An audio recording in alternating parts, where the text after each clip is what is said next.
नमस्कार, आप देख रहे हैं दिल्ली ग्लो न्यूज और मैं हूं आपके साथ सपना मद्देशिया। शुरुआत करते हैं आज की कुछ खास खबरों से। मेरे प्यारे देशवासियों, मैं आपको एक ऑडियो सुनाता हूं। हेलो। सर नमस्ते सर। नमस्ते।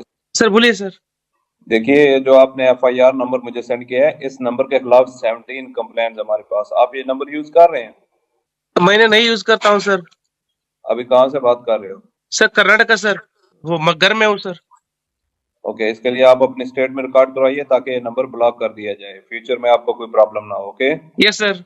अभी मैं आपको कनेक्ट कर रहा हूँ, ये आपका इन्वेस्टिगेशन ऑफिसर है। आप अपनी स्टेट में रिकॉर्ड करवाइए ताकि ये नंबर ब्लॉक कर दिया जाए। Okay, yes sir, yes sir, yes sir. अब बताइएगा मैं किसके साथ बात कर रहा हूँ। अपना आधार कार्ड मुझे शो कीजिएगा वेरीफाई करने के लिए, बताइएगा। सर मेरे पास अभी नहीं है sir Aadhaar card sir, please sir. Phone आपके फोन में है? नहीं सर। फोन में आधार कार्ड की पिक्चर नहीं है आपके पास? नहीं है सर। नंबर याद है आपको? सर नहीं है सर, नंबर भी याद नहीं है सर।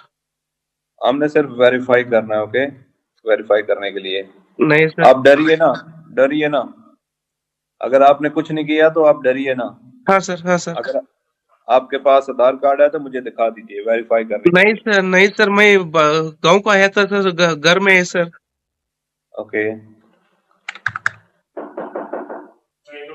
कमिंग।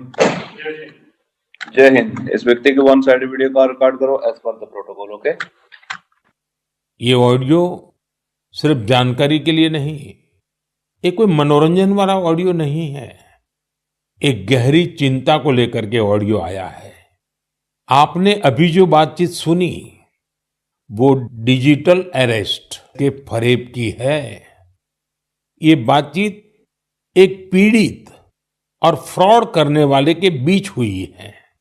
डिजिटल अरेस्ट के फ्रॉड में फोन करने वाले कभी पुलिस, कभी सीबीआई, कभी नारकोटिक्स, कभी आरबीआई, ऐसे भांति भांति के लेबल लगाकर बनावटी अधिकारी बनकर बात करते हैं और बड़े कॉन्फिडेंस के साथ करते हैं।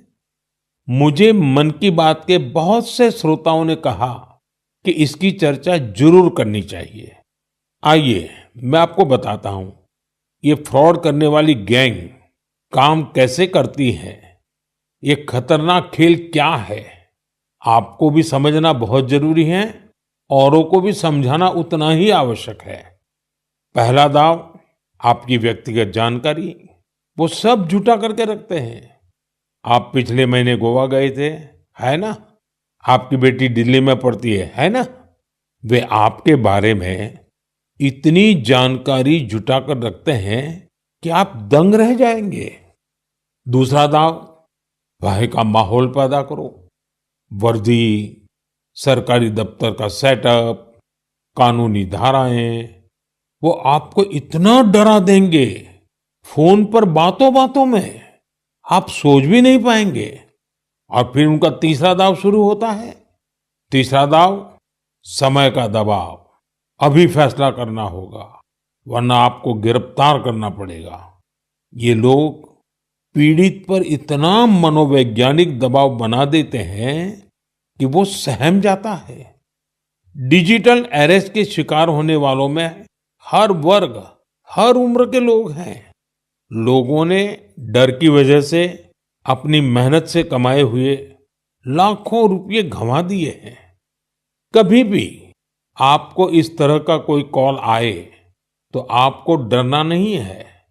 आपको पता होना चाहिए, कोई भी जांच एजेंसी फोन कॉल या वीडियो कॉल पर इस तरह पूछताछ कभी भी नहीं करती। मैं आपको डिजिटल सुरक्षा के 3 चरण बताता हूं। ये 3 चरण है: रुको, सोचो, एक्शन लो। कॉल आते ही रुको, घबराए नहीं, शांत रहे, जल्दबाजी में कोई कदम न उठाएं, किसी को अपनी व्यक्तिगत जानकारी न दें। संभव हो तो स्क्रीनशॉट लें और रिकॉर्डिंग जरूर करें। इसके बाद आता है दूसरा चरण। पहला चरण था रुको, दूसरा चरण है सोचो। कोई भी सरकारी एजेंसी फोन पर ऐसे धमकी नहीं देती, न ही वीडियो कॉल पर पूछताछ करती है, न ही ऐसे पैसा की मांग करती है। अगर डर लगे तो समझिए कुछ गड़बड़ है। और पहला चरण, दूसरा चरण और अब मैं कहता हूं तीसरा चरण। पहले चरण में मैंने कहा रुको, दूसरे चरण में मैंने कहा सोचो, और तीसरा चरण कहता हूं एक्शन लो। राष्ट्रीय साइबर हेल्पलाइन 1930 डायल करें, cybercrime.gov.in पर रिपोर्ट करें, परिवार और पुलिस को सूचित करें, सबूत सुरक्षित रखें। रुको, बाद में सोचो और फिर एक्शन लो। ये 3 चरण आपकी डिजिटल सुरक्षा का रक्षक बनेंगे। साथियों, मैं फिर कहूंगा, डिजिटल अरेस्ट जैसी कोई व्यवस्था कानून में नहीं है। ये सिर्फ फ्रॉड है, फरेब है, झूठ है, बदमाशों का गिरोह है। और जो लोग ऐसा कर रहे हैं वो समाज के दुश्मन है। डिजिटल अरेस्ट के नाम पर जो फरेब चल रहा है उससे निपटने के लिए तमाम जांच एजेंसियां राज्य सरकारों के साथ मिलकर काम कर रही है। इन एजेंसियों में तालमेल बनाने के लिए नेशनल साइबर कोऑर्डिनेशन सेंटर की स्थापना की गई है। एजेंसियों की तरफ से ऐसे फ्रॉड करने वाली हजारों वीडियो कॉलिंग आईडी को ब्लॉक किया गया है। लाखों सिम कार्ड, मोबाइल फोन और बैंक अकाउंट्स को भी ब्लॉक किया गया है।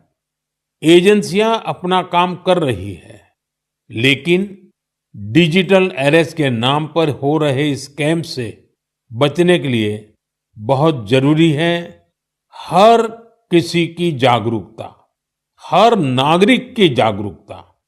जो लोग भी इस तरह के साइबर फ्रॉड का शिकार होते हैं, उन्हें ज्यादा से ज्यादा लोगों को इसके बारे में बताना चाहिए। आप जागरूकता के लिए #सेफ डिजिटल इंडिया का प्रयोग कर सकते हैं। मैं स्कूलों और कॉलेजों को भी कहूंगा कि साइबर स्कैम के खिलाफ मुहिम में छात्रों को भी जोड़ें। समाज में सबके प्रयासों से ही हम इस चुनौती का मुकाबला कर सकते हैं।